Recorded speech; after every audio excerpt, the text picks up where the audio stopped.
సమాచారం కోసం 95 న్యూస్ ఇప్పుడు యాప్ లో మీ ముందుకు వచ్చింది. వెంటనే డౌన్లోడ్ చేసుకుని న్యూస్ అప్డేట్ తెలుసుకోండి. ప్రతి క్షణం ప్రజాక్షేమం కోసం. బీసీల కులగణనను చేపట్టినందుకు తెలంగాణ రాష్ట్ర ముఖ్యమంత్రి రేవంత్ రెడ్డికి మంత్రివర్గానికి కాంగ్రెస్ పార్టీ సీనియర్ నాయకులు వి హనుమంతరావు కృతజ్ఞతలు తెలిపారు. బీసీల కులగణన చేపట్టినట్లయితే బీసీలకు సమన్యాయం జరుగుతుందని, విద్య, ఉద్యోగ, ఆర్థిక, రాజకీయ రంగాల్లో బీసీల వాటా మెరుగుపడుతుందన్నారు.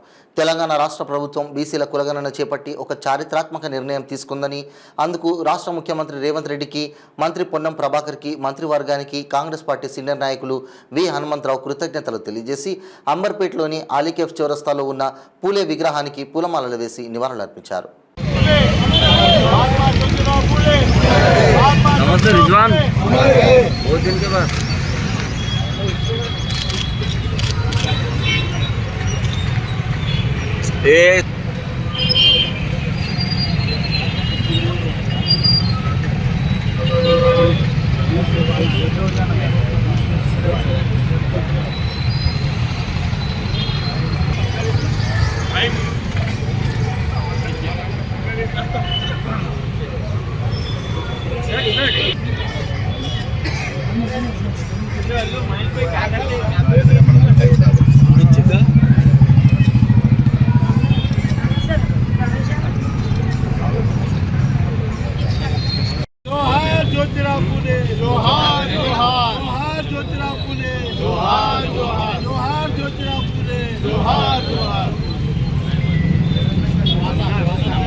ఎయిటీన్త్ సెంచరీలో బడుగు బలైన వర్గాలు చదువుకుంటేనే భవిష్యత్తు అని ఆలోచన చేస్తే, ఆ తర్వాత ఆయన శిష్యుడుగా బాబాసాహెబ్ అంబేద్కర్ చదువుకొని బ్యారిస్టర్ అయి రాజ్యాంగం రాశాడు. మన కులగణ ఎప్పుడు జరిగింది? 1831లో అయింది. ఇప్పటిదాకా కులగణ జరగలే. కానీ రాహుల్ గాంధీ గారు కన్యాకుమారి నుంచి కశ్మీర్ దగ్గర పాదయాత్ర చేసేటప్పుడు రైతుల సమస్య, నిరుద్యోగుల సమస్య, బడుగు బలైన వర్గాల సమస్య, ఇవన్నీ కూడా ఆయన తెలుసుకొని ఒకటే మాట అన్నాడు, we come to the power, మేము ప్రభుత్వానికి వస్తే క్యాస్ట్ వైజ్ సెన్సస్ చేస్తా అన్నారు. అదేవిధంగా మధ్యప్రదేశ్లో గవర్నమెంట్ వచ్చింది బీజేపీది, రాజస్థాన్లో వచ్చింది గవర్నమెంటు. మధ్యప్రదేశ్, రాజస్థాన్, ఛత్తీస్గఢ్లో 3 దగ్గర వచ్చినా వాళ్ళు ఇప్పటిదాకా ఇంప్లిమెంట్ చేయలే.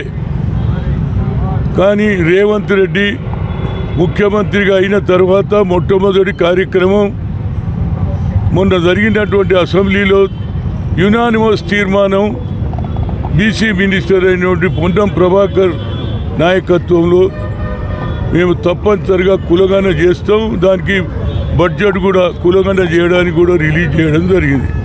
ఇది ఒక శుభ సూచికం. రాహుల్ గాంధీ ఇంకోటి అన్నాడు, కులగణ అనేది ఎక్స్రే రిజర్వేషన్ తెచ్చినాం సోనియా గాంధీ దయ వల్ల. అదేవిధంగా సామాజిక న్యాయం అనే పార్లమెంట్ కమిటీలో ఎస్సీ, ఎస్టీ, ఓబీసీ ఉండే. కానీ రాహుల్ గాంధీ గారి ఆలోచన మేరకు మీరా కుమారికి చెప్పి సెపరేట్ చేయడం వల్ల ఇవాళ మేము డబుల్ డిజిట్ కూడా దాటలేము. కనుక ఏదైనా ఇది శుభ సూచకం. ఇది అయితే ఈ బడ్జెట్ ద్వారా ప్రజలకు న్యాయం జరుగుతుంది. జిత్నా ఇచ్చేదారి ఉత్తి భాగీదారి అన్నాడు. తప్పనిసరిగా రాహుల్ గాంధీ గారు చేసిన నిర్ణయం రేవంత్ రెడ్డి ఇంప్లిమెంట్ చేస్తున్నారు. ఆయనకు అదేవిధంగా మంత్రికి పొన్నం ప్రభాకర్కు హృదయపూర్వక ధన్యవాదాలు. అందుకుంటే మహాత్మా జ్యోతిరావు పూలే విగ్రహం దగ్గర ఆయననే ఆదర్శం అందరికీ.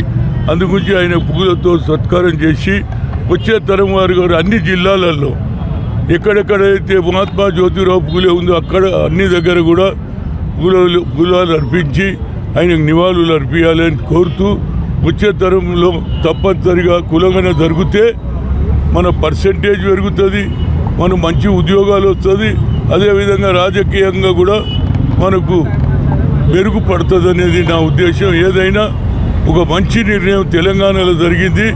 అదే ఎన్డీఏ ప్రభుత్వం ఇప్పటి వరకు కూడా 3 రాష్ట్రాలలో చేయలేదనేదే నా ముఖ్య ఉద్దేశం.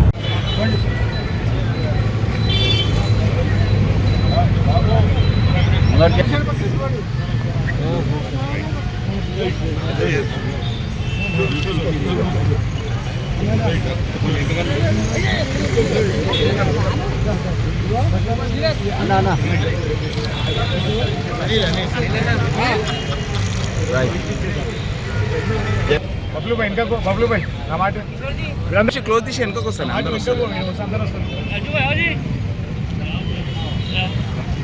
అన్న జరుగురే తీసుకోవాలి